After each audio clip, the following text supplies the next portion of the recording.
Hello everyone. आज है 12 नवंबर और आज की इस वीडियो में हम डिस्कस करेंगे 12 नवंबर से बनने वाले करंट अफेयर के सभी इंपॉर्टेंट क्वेश्चंस। कल के इंपॉर्टेंट क्वेश्चन का रिवीजन हम कर लेते हैं। रिसेंटली असम के जो मुख्यमंत्री है हेमंता बिस्वा शर्मा, इन्होंने हो लैंग्वेज को भारतीय संविधान की 8वीं अनुसूची में शामिल करने की मांग की है। बिहार में जो सुल्तानगंज रेलवे स्टेशन है, इसका नाम बदल करके अजगैबीनाथ धाम करने की घोषणा की गई है।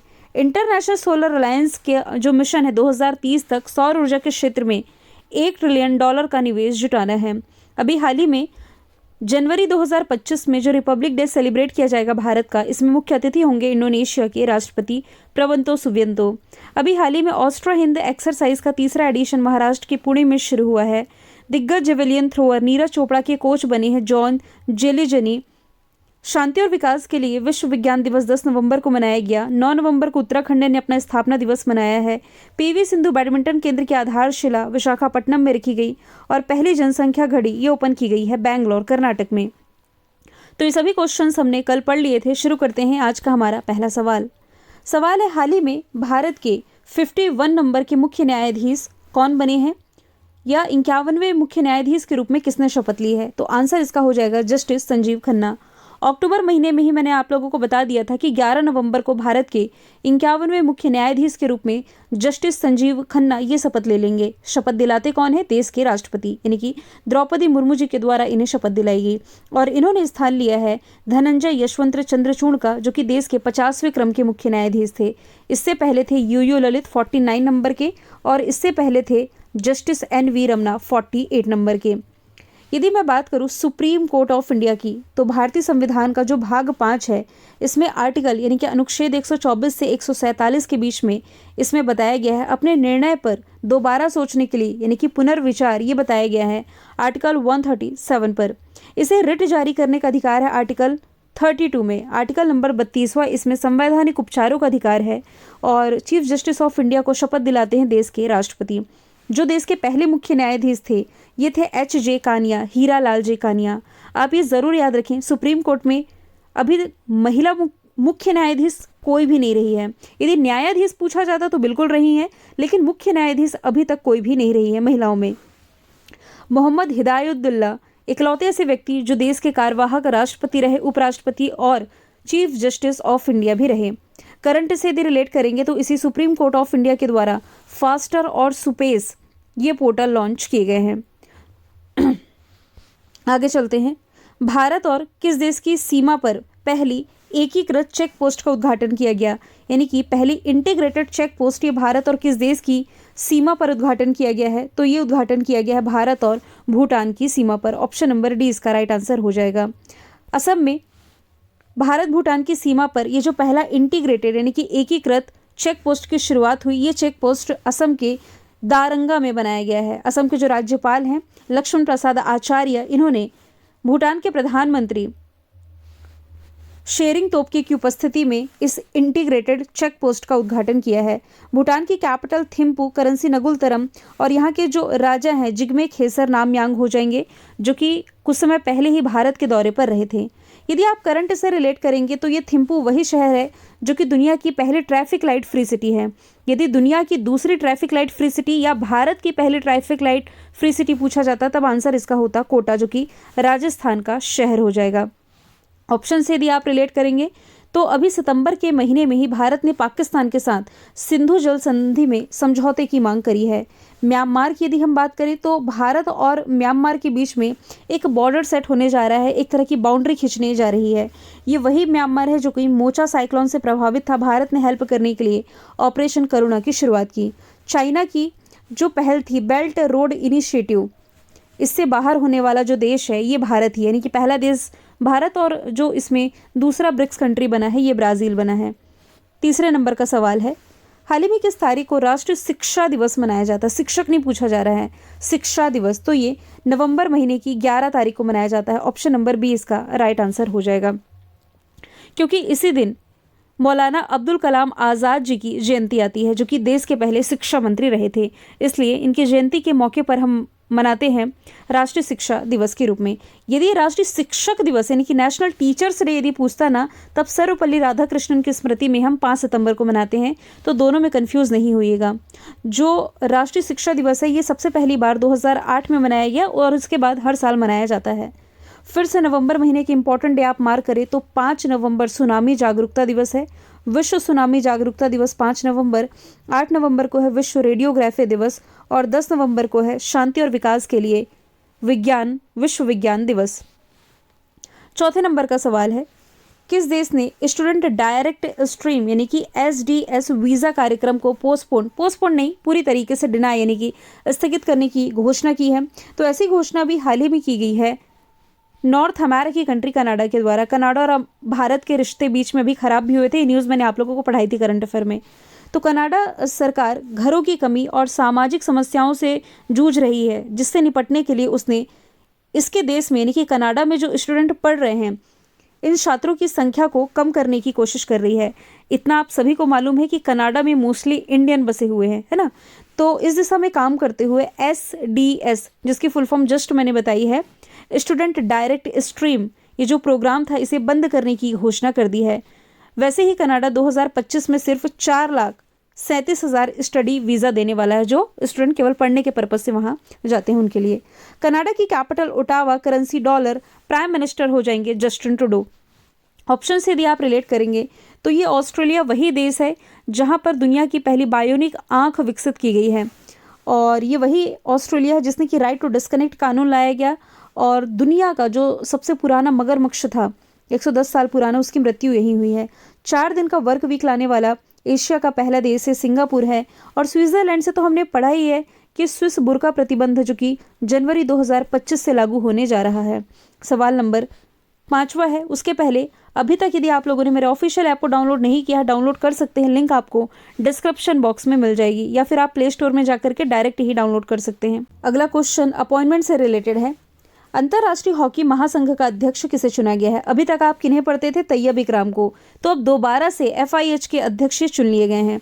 FIH यानी कि इंटरनेशनल हॉकी फेडरेशन, स्थापना इसकी की गई थी 1924 में। ये MPPSC प्रीलिम्स का क्वेश्चन बन चुका है।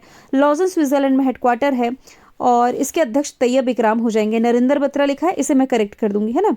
यदि मैं भारत की बात करूँ तो भारत में जो हॉकी फेडरेशन है इसके अध्यक्ष दिलीप तिर्की हैं। थॉमस बाक, ये कौन है? इंटरनेशनल ओलंपिक कमेटी के अध्यक्ष पहले भी थे और अभी दोबारा से बने हैं। जय शाह, ये ICC इंटरनेशनल क्रिकेट काउंसिल के अध्यक्ष बनने जा रहे हैं। ये ग्रेग बार्कले का स्थान लेंगे। सवाल नंबर 6वां है, किस देश के पर्यटन विभाग ने जो बॉलीवुड अभिनेता है सोनू सूद, इन्हें पर्यटन के लिए ब्रांड एम्बेसडर नियुक्त किया है? तो एशियाई कंट्री थाईलैंड, इसने अभी हाल ही में सोनू सूद को अपना टूरिज्म के लिए ब्रांड एम्बेसडर घोषित कर दिया है। थाईलैंड का जो पर्यटन और खेल मंत्रालय है इसने आधिकारिक तौर पर उन्हें मानद पर्यटन सलाहकार की उपाधि से सम्मानित किया। थाईलैंड की कैपिटल बैंकॉक, करेंसी बहत, पेटोंगतान शिनावात्रा यहाँ की नई प्रधानमंत्री बनी है। रिसेंटली थाईलैंड ने अनिश्चितकाल के लिए भारतीय पर्यटकों के लिए वीज़ा फ्री एंट्री बढ़ा दी है, और सेम सेक्स मैरिज यानी कि समलैंगिक विवाह को मान्यता देने वाला साउथ एशिया का यानी कि दक्षिण एशिया का पहला देश यही थाईलैंड बना है। ऑप्शन के थ्रू यदि आप रिलेट करेंगे तो अभी बुर्का प्रतिबंध जो मैं पढ़ा रही थी इसी स्विट्जरलैंड से आप रिलेट कर सकते हैं। इंडोनेशिया के राष्ट्रपति प्रवंतो सुबियंतो, ये इस साल रिपब्लिक डे में यानी कि 2025 के रिपब्लिक डे में भारत में मुख्य अतिथि के रूप में शामिल हो सकते हैं। 2024 में रिपब्लिक डे में मुख्य अतिथि ये फ्रांस के राष्ट्रपति इमैनुअल मैक्रोन थे। फ्रांस जो कि इंटरनेशनल सोलर अलायंस का उपाध्यक्ष है, अध्यक्ष ये भारत है 2026 तक की अवधि के लिए। अगला सवाल है, संयुक्त राष्ट्र का 29वां वार्षिक जलवायु परिवर्तन सम्मेलन, जिसे आप COP29 कहते हैं, कॉन्फ्रेंस ऑफ पार्टीज का मतलब है इसमें सम्मिलित देश। COP29 की बैठक अभी कहाँ शुरू हुई है? तो इसकी शुरुआत अभी हाल ही में अजरबैजान में की गई है। ऑप्शन नंबर बी इसका राइट आंसर हो जाएगा। इसका एडिशन कौन सा है? 29वां एडिशन है। इसमें भारत समेत 200 से अधिक देशों के प्रतिनिधि पार्टिसिपेट कर रहे हैं और ग्लोबली यानी कि वैश्विक स्तर पर तापमान की बढ़ोतरी को सीमित करने के लिए, पेरिस समझौते को आगे बढ़ाने के लिए एक साथ मिलकर के चर्चा करेंगे। आप देख सकते हैं अजरबैजान की लोकेशन, ये कैस्पियन सी से सीमा साझा कर रहा है। लोकेशन यदि आप कैस्पियन सी की देखें तो इसकी ट्रिक है KRATI। कैसी ट्रिक है? कजाकिस्तान, रशिया, अजरबैजान, तुर्कमेनिस्तान और ईरान, यही 5 देश है जो कि कैस्पियन सी से सीमा साझा करते हैं। तो अजरबैजान जिसकी कैपिटल बाकू, करेंसी मनत है, इल्हाम अलीयेव राष्ट्रपति हैं। कॉन्फ्रेंस ऑफ पार्टीज की जो पहली बैठक है 1995 में हुई थी जर्मनी के बर्लिन में, और इसी की 28 नंबर की बैठक ये यूएई में आयोजित की गई थी, जिसे आप COP 28 के नाम से जानते हैं।